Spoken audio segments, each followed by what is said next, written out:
Good afternoon again, my little fellow cookers. Today, I'm going to make something that my grandma made a lot. We lived in orchards, plum and cherry, and different things in the Santa Clara Valley, also known as the Valley of Heart's Delight, and it was as growing up as a kid. We're going to make apple Kuchen, and I have searched.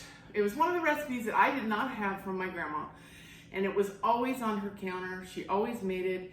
Mostly made it with plums, which wasn't my favorite, but it can be used with plums, apricots, any kind of stone fruit, peaches, but apple's always been my favorite. So there's two aspects to this.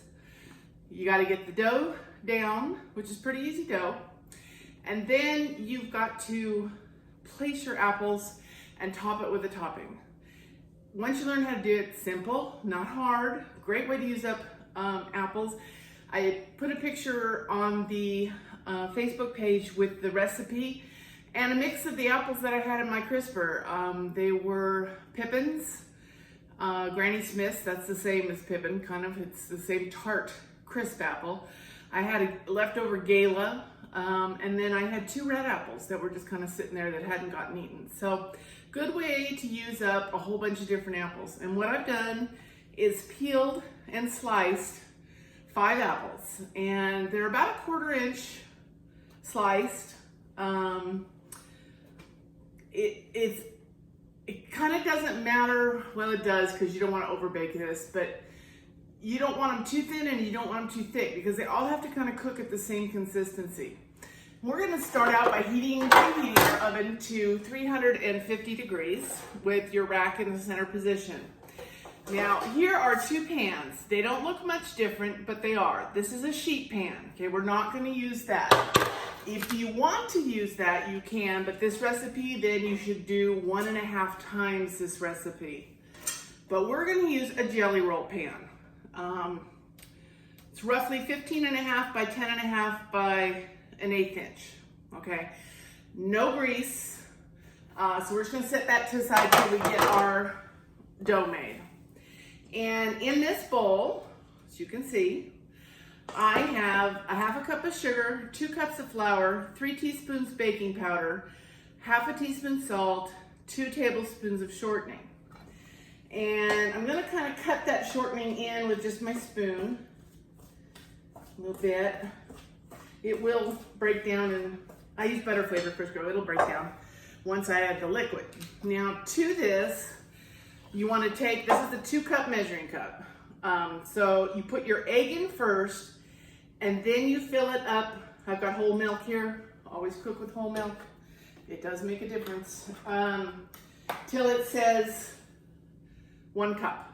So that's what I've got, and I'm going to pour that whole mess. Well, I didn't make a mess. I spilled a little of my milk in here. And we're going to stir this gently. You don't want to beat it to death. You don't want to use a hand mixer. You're just going to use your spoon.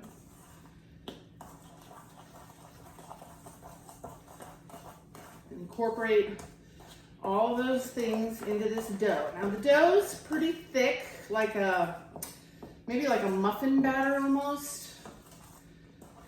But in looking through the years at all the apple Kuchen, it's called Kuchen, which in German is cake, because I grew up in a very Germanic household. I never quite found one that tasted like my grandma's till I tripped across this on cooks.com. I'm gonna put this up. And I thought, well, I'll give it one more shot. We'll see if we can find this. And I swear, I started crying when I started baking because it smelled just like my grandma's house.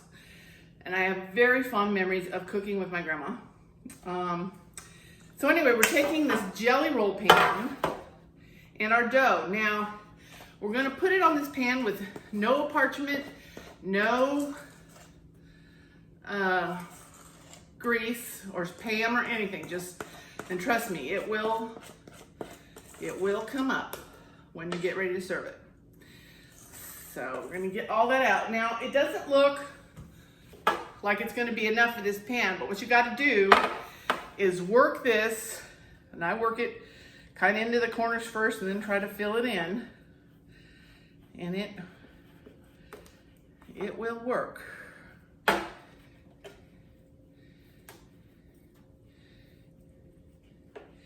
you just want to get kind of an even layer on this. Just use the back of your spoon or a spatula, whatever you like. And you know, make sure you're using a lot of love when you make it, because when we bake, we're baking with love. That's what I tell my husband. I wouldn't bake if I didn't love you so much. So today has been kind of a weird day.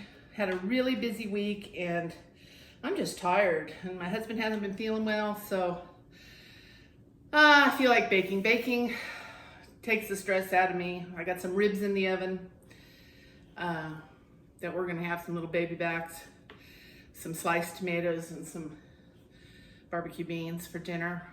So I just feel like cooking. I'm dressed as if I was gonna go mow, but then I realized I didn't have any gas and I would have to go out and go get gas, and I didn't feel like doing that. So, the typical licking of the finger. Okay, so in this bowl, I have all these apple slices, and we're just going to, I like to put them in like rows of 3 or 4, probably 4 this time. My apples were a little smaller.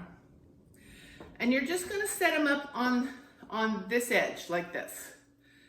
And I'll show you this pan when I get through setting them all, and we'll go to the last step. Okay, now that I've got all my apples, and you can see how pretty they look, just all in little rows, standing on edge.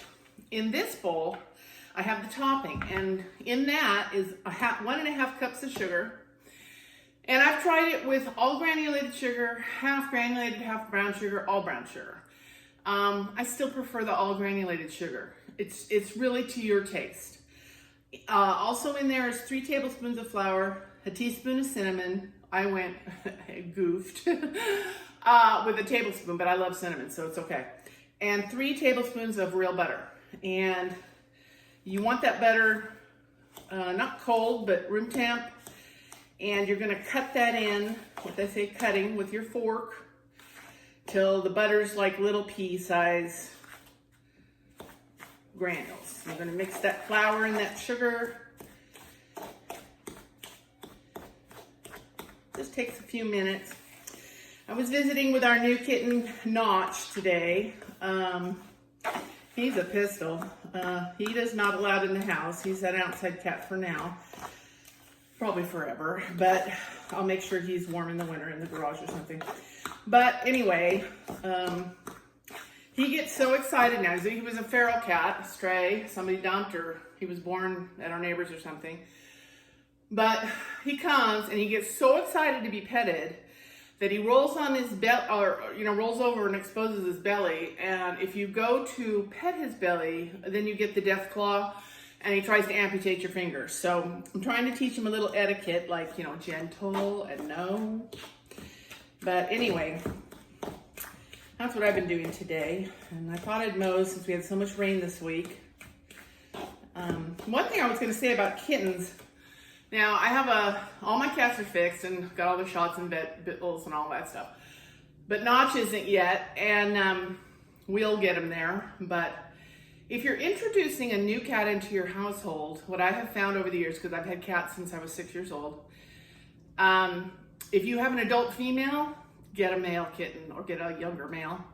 If you have a male, get a female.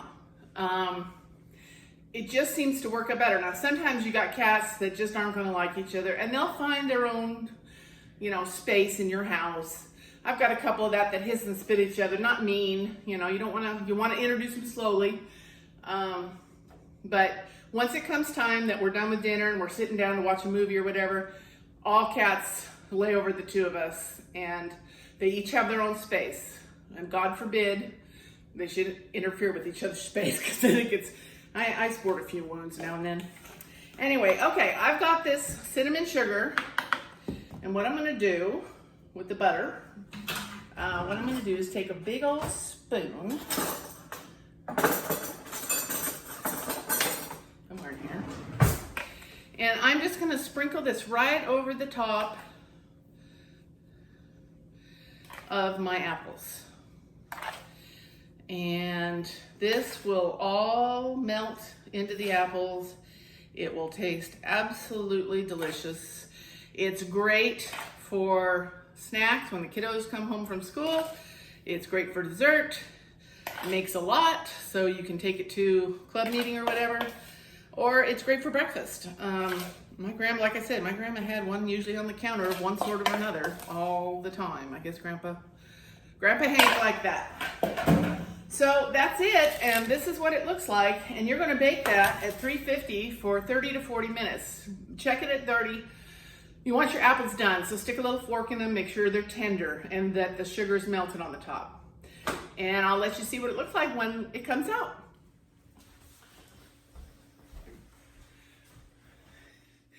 Well, this just came out of the oven. It made the house smell just wonderful. And as you can see, it's caramelized, the apples are done.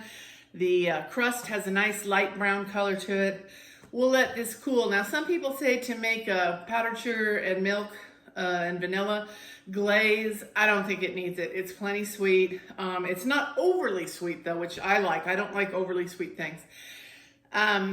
So got that done while in the time it took me to make some baby back ribs and sliced tomatoes and some baked beans for dinner. So we've already eaten that. This will be perfect for dessert after I come in from mowing, which it's getting about 7:30. So I got about an hour of daylight and I'm gonna go mow. And I hope you have a real good Saturday evening. And be kind, be generous, be thoughtful. We'll all get through this. I miss you, my friends. My thoughts go out to Etta and her family tonight, one of my dear friends who lost her mother yesterday. So, thinking of you. Night-night.